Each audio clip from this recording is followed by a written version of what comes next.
We just finished with the point that, as it said also in Gelugpa, it's not so much meditation as it is familiarization.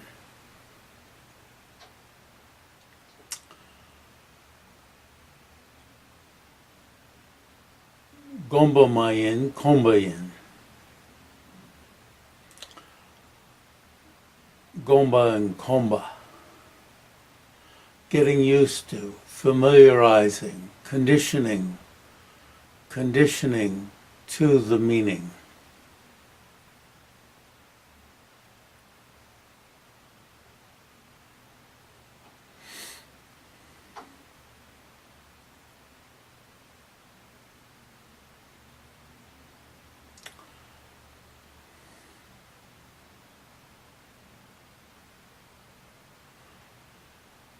Frankly,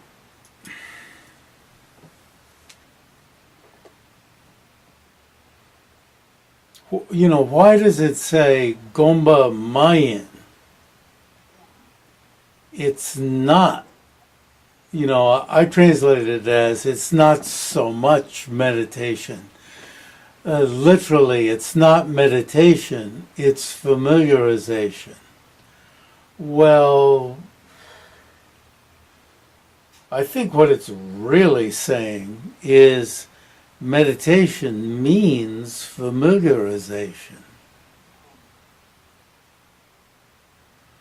So why word it as it's not meditation, it's familiarization? What's wrong with meditation? Maybe he's thinking that, are you asking us? Yeah, I mean, what could it be? Maybe he's thinking that people have this idea of meditation as having these far-out experiences and seeing visions and stuff like that. Oh, I see. Meditation could mean that you've already got it. Yeah. That you're meditating on it. Because you've already got it. I see. You're having magic. Well, I'm taking it. You're helping me understand. I'm taking it a step down from that. That you've already got it, and you're meditating on what you have already. I'm taking a cue from what you're saying, but moving it a step down from that. That you've already got it, and therefore you're meditating on that. And so don't think you've already got it and you're meditating on it. Rather than that, you're getting used to what you don't already have. But of course, getting used to could mean you already have it. But it's, all right, that's helpful. So you're familiarizing with something that you're not familiar with. You're not familiar with it. We need to condition ourselves to this object or to this state of mind, to this attitude. All right. We need to condition to this. And if you say we need to meditate on this, I mean, that's what meditation means. Meditation means we've got to condition to this, familiarize with it. Okay, yeah. Yeah. All right.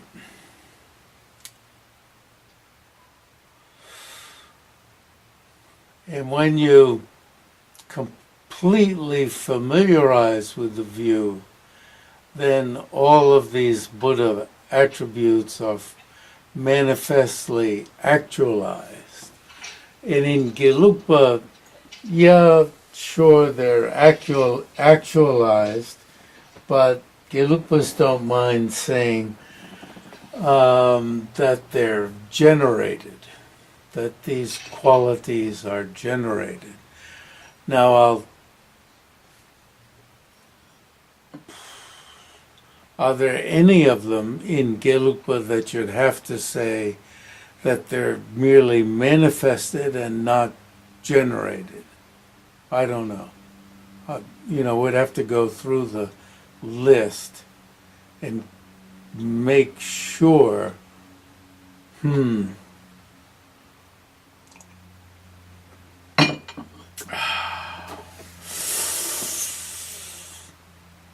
But it's Changyal Roe Dorje and Gunjachume Ongbo who wrote a commentary on Jangya's Song of the View, say, and it may be just Gunjachume Ongbo in his commentary, say, generate, generate, generate.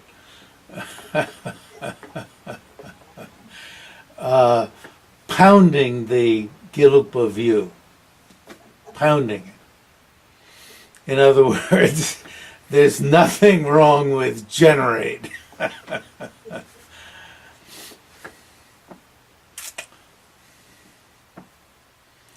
Because Jangya's root text is called Identifying the Mother.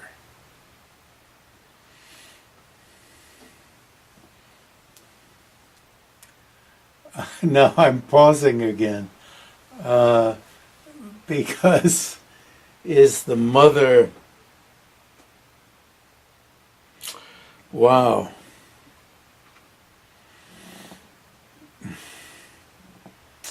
I feel like one of my PhD students who in his oral defense, which was done over the internet, was consulting the internet on one of our questions. And I said, "What are you doing? This is an oral defense.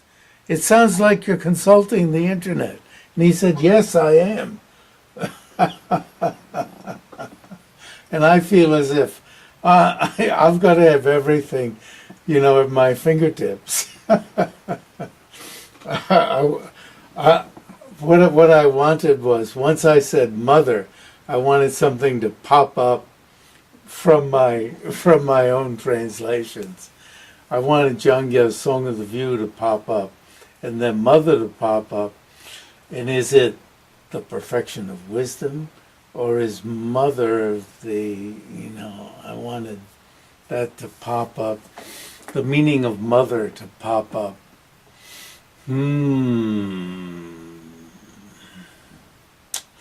Okay, I think we better return to the text.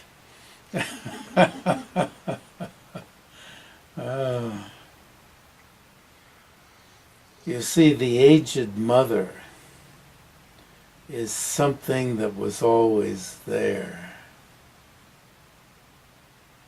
Yes.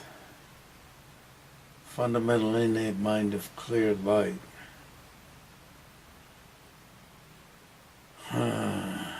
You could say generate realization of it, but you're not going to generate it. Yeah. Okay. We'll leave that as it was. Yes. At which point the convention Buddha is used. See, they want to be careful not to be using the language of generate. But remember earlier when Mipam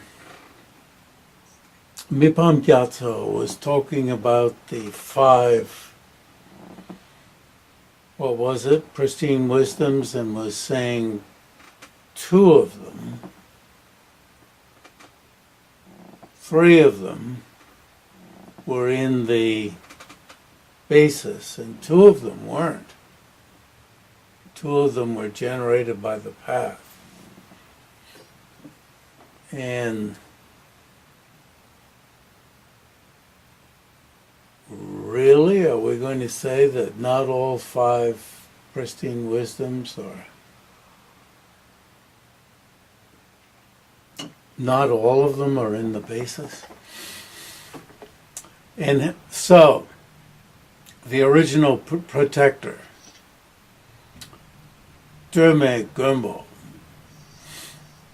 the original protector, having manifestly actualized, and I just, within the last hour, changed factuality to meaning. Actualize such meaning up above, I believe, in the previous paragraph, not from Khetsun Sangpo, but from Mipam Gyatsho. The word meaning was used for the same word. Actualize such meaning was released from the situation of appearances of the basis to the situation of the basis without there being any mistake to be abandoned. As we've said earlier, people like us have mistake that we've got to get rid of.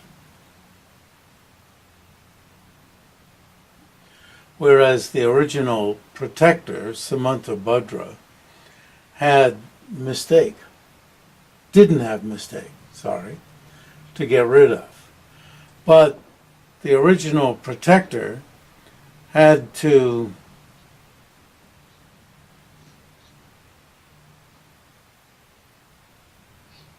become enlightened, despite being primordially enlightened.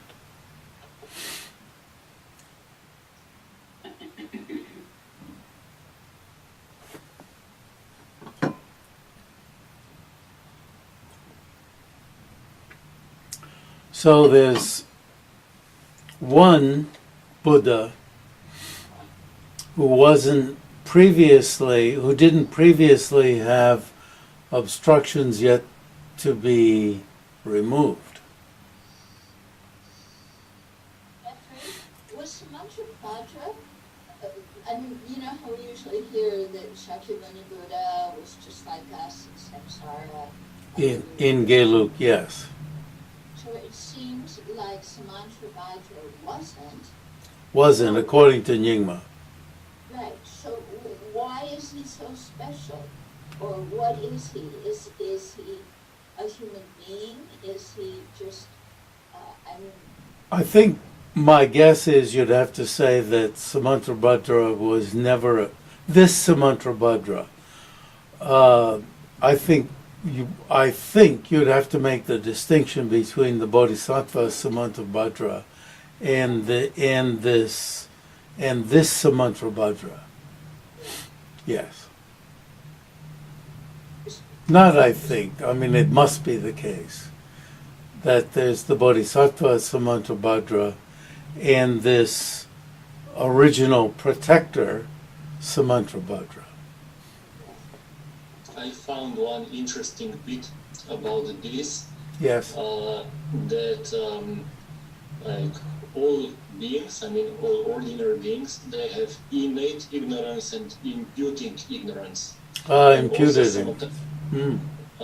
Yes, and also Samantabhadra had this innate ignorance, but at the moment when the 5 lights started to appear, he recognized them as, effervescence of his innermost awareness, and because of this he did not generate imputing ignorance. However, all other beings, all other common beings, they have this innate ignorance, and when these 5 lights started to appear, they made a mistake to start thinking that this is something separate from them, and thus they generated the imputing ignorance, and now we are where we are.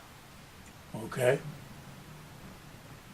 That sounds good. That sounds like what this text is saying. And that fits with what's here. Because he's saying the situation of appearances of the basis.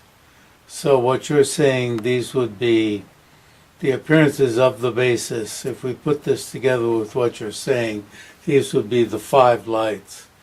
And it does say, I've been reading lately, well, I get to do a lot of reading because I'm reading ahead in this text as I'm adding in the Tibetan, and Samantabhadra recognizes these appearances as the effervescence of the basis, and doesn't make the mistake that we make, which is that these are independent entities, which you're calling imputing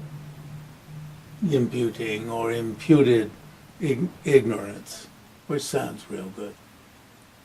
So we're seeing waves as waves and not as the great water, which is the basis. And hence it's called the initial Buddha. So there are two different words here that mean the same thing, dharma and togma.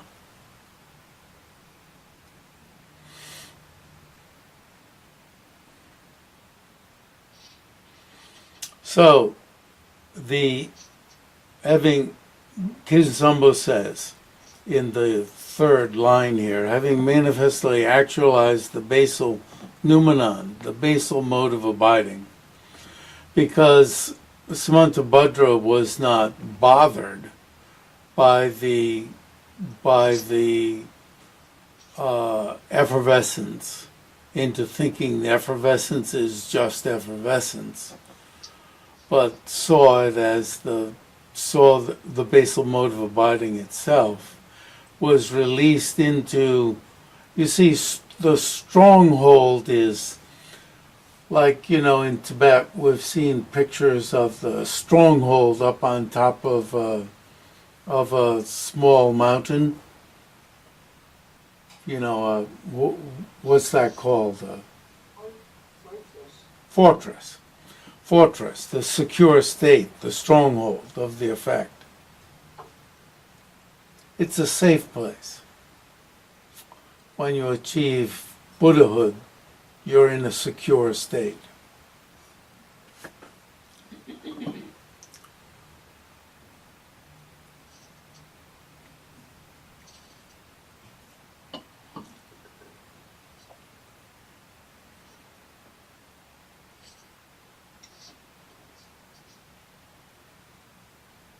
So there was no need for Samantabhadra to actualize paths that gradually abandon mistake.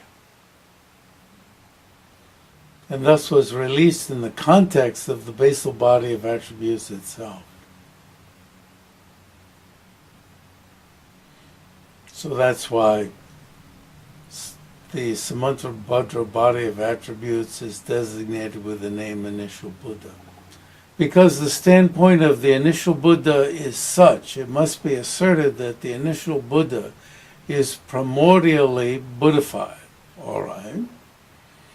And then someone might think, since sentient beings different from the initial Buddha, we're only halfway through, right?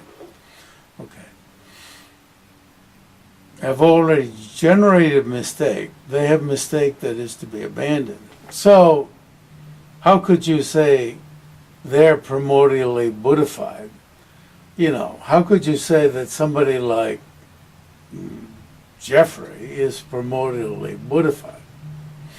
And of course, Mipam Gyatsho is going to say that Jeffrey is primordially Buddhified. All of us, thankfully. Since there's no mistake in the basis, even at the time of the appearance, it's definite that in all aspects, mistake is natureless.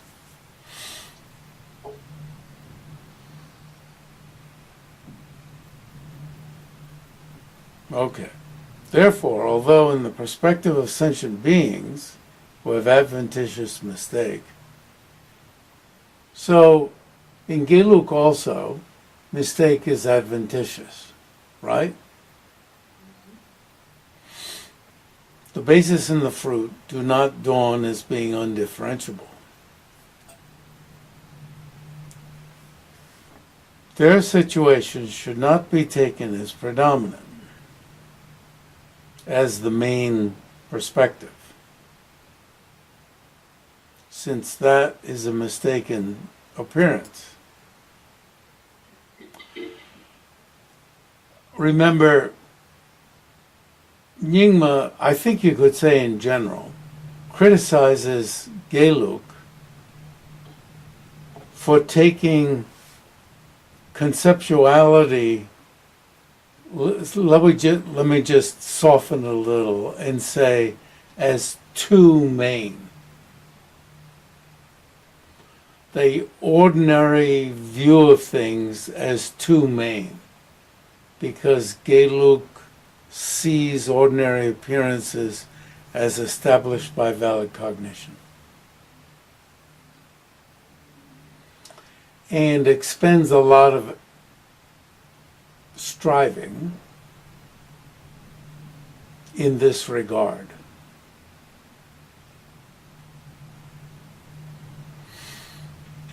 And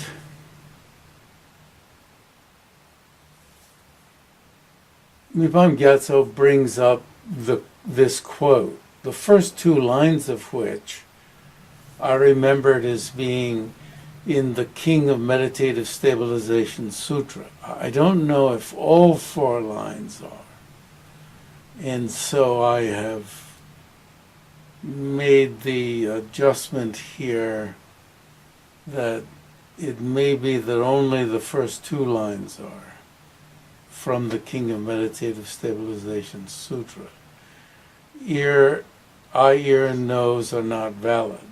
Tongue, body, and mind, that means our ordinary mind, are also not valid. Now, Geluk Jayasheba, I think, and I spent time 2 weeks ago looking this up. I couldn't find it, so I don't know where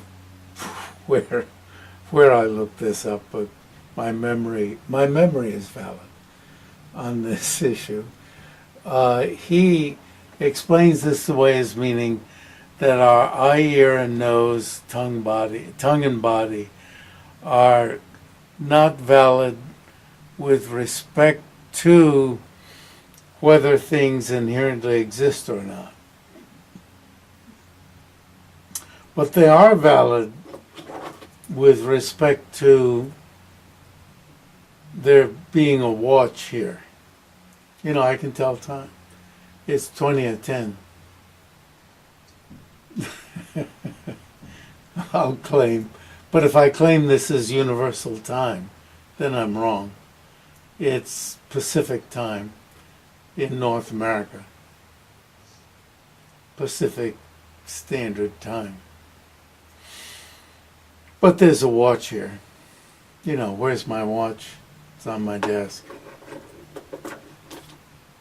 It's valid about that. So, it's valid about that, but not valid about the important question of whether the watch inherently exists. Now, I wondered if all four lines are in Shantideva's Junju, engaging in the Bodhisattva deeds. Can anyone answer that point?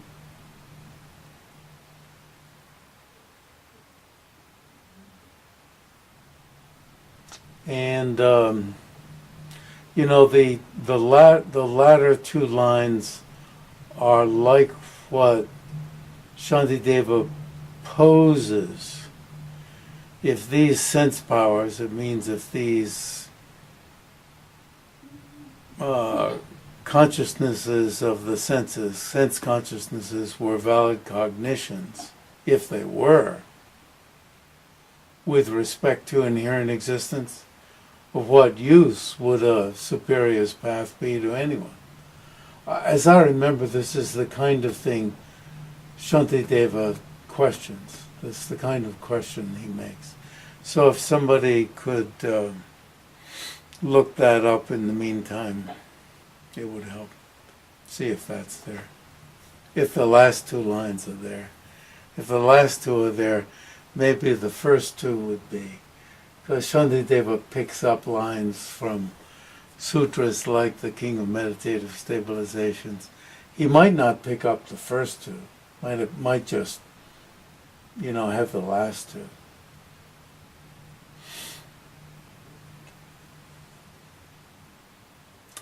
So, Mipam,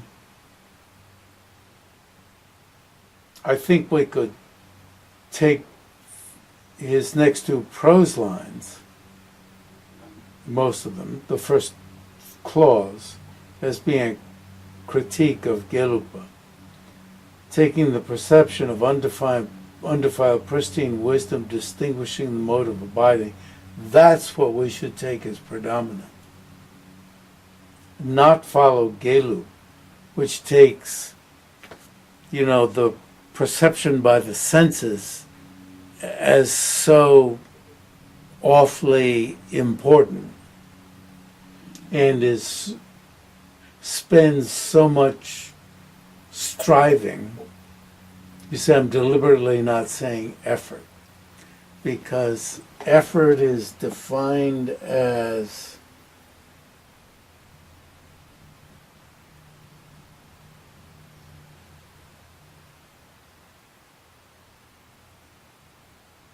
being intent on virtuous objects.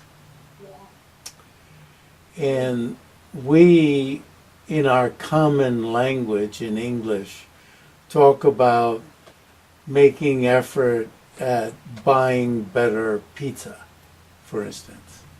So we're misusing, in Buddhist vocabulary, if we restricted ourselves, we're misusing the word effort. And if we as Buddhist practitioners reined ourselves in on usage of the word effort and just, as a practice, really forced ourselves to only use the word effort for, what word did I use? Being intent on virtuous objects. Only, that, and use the word, what I'm using in Tibetan is beba. Beba means striving.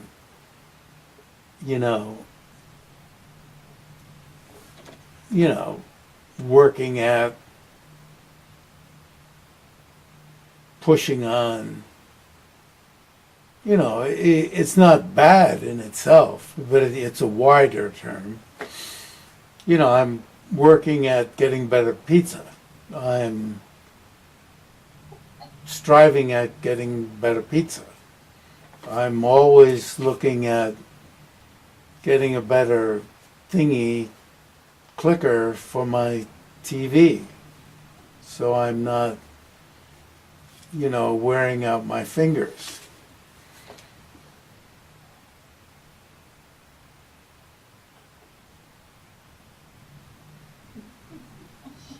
Because effort is the translation, at least in my system, are using the common word for one of the 6 perfections. Yeah. Okay. How did I get off on this? What's the... criticizing the Galupa, what they were... Oh, yeah. Writing. Yeah. Working so hard at... Working too hard at but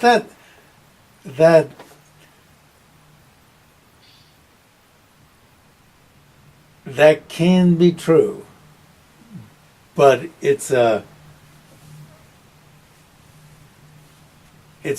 a mischaracterization. But it sometimes can be a correct characterization. But that's his point, okay? That's the point he's making. And of course, given the basic Nyingma orientation on Nyingda Yeshe Nisu Me, the non-duality of emptiness and pristine wisdom, right? Starting with this union that is not unified, emptiness and non-dual realization. You know, this fusion that isn't a fusing. You can see why that's the predominant perspective, the fruit perspective that the conceptual system is built on. So of course you're going to end up even over criticizing those that take even wisdom, non-dual wisdom, as impermanent and talk about a consciousness directly and non-dually realizing emptiness in a dualistic conceptual, with dualistic conceptual vocabulary.